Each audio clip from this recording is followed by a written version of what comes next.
time working in the gas and oil and recruitment sector. And to this day, I am running a global gas and oil recruitment firm.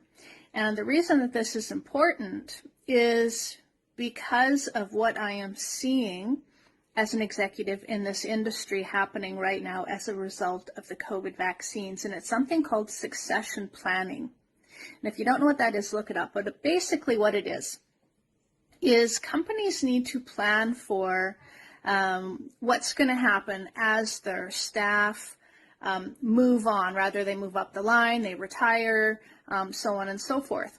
And succession planning is something that I help companies with professionally by offering them recruitment services. So they'll come to me and say, hey, we're going to need 100 guys to, staff this rig, so on and so forth. And so we'll provide them that service. Well, what's really interesting, what's happening right now, and it's actually mortifying, not just interesting, is that executives are having their HR staff and their managers, superintendents, foremen, so on and so forth, go through and look at the staff that have received the vaccines, and they're planning to have to replace them all within the next 3 years. What does that say to you?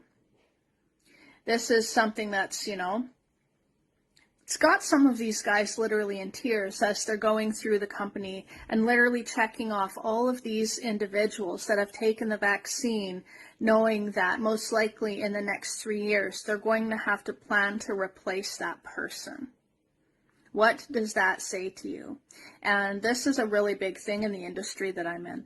And a lot of talk going on around this at the moment because these massive companies, massive gas and oil companies, are looking to have to replace thousands of personnel. And I'm in that line of work that does the staffing for these large gas and oil companies. And they're pretty petrified as for what's going to happen to their staff, but also their businesses, because they project that they're going to lose, roughly half of their personnel.